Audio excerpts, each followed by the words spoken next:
Alright, it's recording now. I swear if it's not really filming. No, it's recording. Okay. It's taping right now. You're grinning like crazy. What? This is the Eddie person. The friend of Eddie. Okay. No. I gotta go. Pieces. Oh my goodness. Okay. Alright. Yeah, that was the legendary Eddie that I have mentioned before. You saw him in the other video. But yeah, so I thought a change of scenery would be nice. So I'm here on the rooftop of the library at my college, and I'm going to do the gender tag today because that's something I've been wanting to do for a while. And I know there's been a lot of ambiguity about how I've represented my gender in videos and how I've expressed it, especially with the last video, what things not to do in a transgender film. I mean, let's be real, no one tagged me. I don't have a following. I tagged myself because I'm my own man, and that's okay. Question 1 is, how do you self-identify your gender, and what does that definition mean to you? See, as of now, I really don't know what I want to identify as. For most of my childhood, I comfortably identified as female, and I didn't question it at all. But in 10th grade, I started noticing that something was off. Like, I remember feeling the urge to present as male and be seen as male, but I didn't know anything about gender identity, and I thought it was something that was strange and something that would revolt people and something that like wasn't societally acceptable. So I buried it, and I just like kept, wearing clothes that were 5 sizes too big to like cover my body because I didn't know why. I felt the need to do that. And this past summer, it sort of came back, and I started playing around with research, looking up terms, and the first thing I ever tried to label myself as was androgen gender. And then I went to gender fluid, and then gender flux, gender queer. There was an entire semester, and still sometimes, I suspect that I might be just trans, FTM, trans boy. The best I can do right now is identify as genderqueer, because the only thing I know is that I no longer identify as just female. And I do have a lot more to think about before I settle on a label. If I do settle on a label, because it's not really necessary, but it would make me feel more comfortable to know what I identify as. So right now,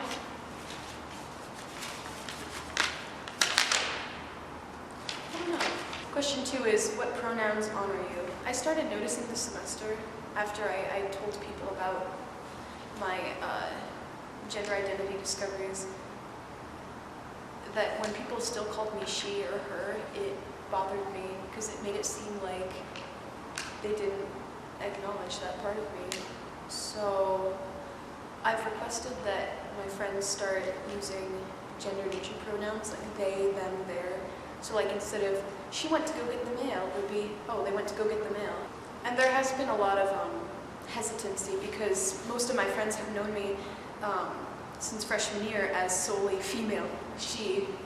And I still don't know where a lot of people stand with those things. Like a lot of people will just say that doesn't exist. It's been a process, but right now, they, them, their is what I'm getting comfortable with. Question 3 is, describe the style of clothing that you most often wear. I've taken a liking to wearing a chest binder. Like I like appearing with a male physiology.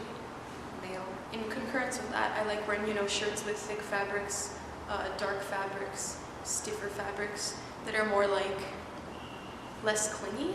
On days when I don't wear a binder, I like wearing vests. This one was from my friend who's a drag queen, who's fabulous. Weird little witchy accessories, animal pins, and black jewelry with bugs in it, snapback hats. I feel like my clothing style is best described as if Marty McFly was a modern hipster witch.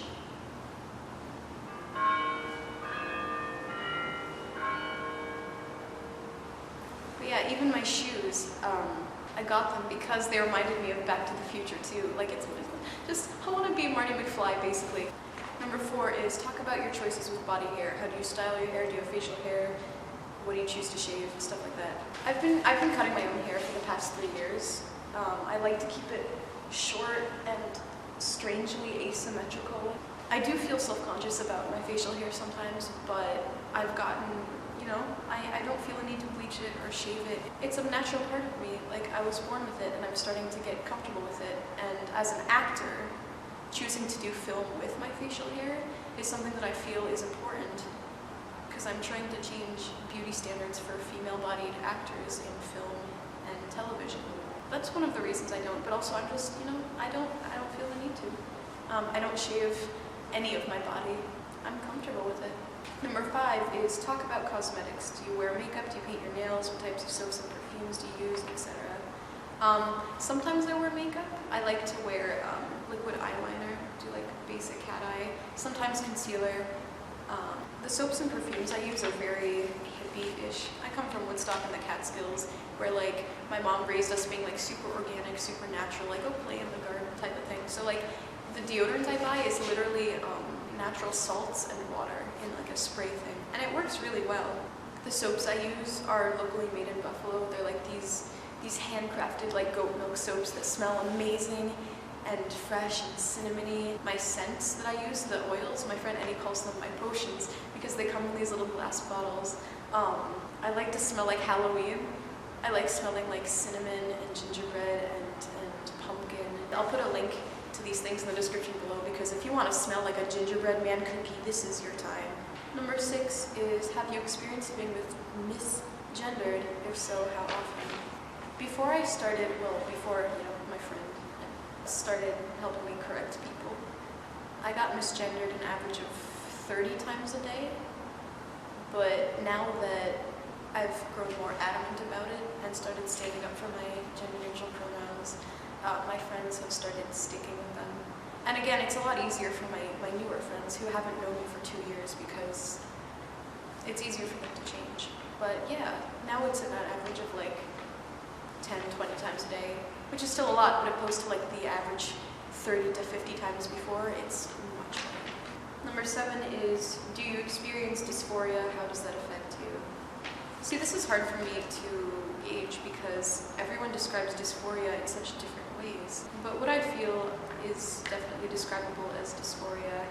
On certain days, I'll feel a greater urge to appear physically male.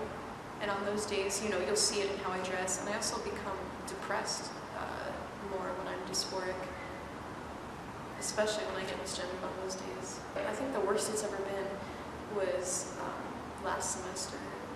And that's when I started coming out to my friends.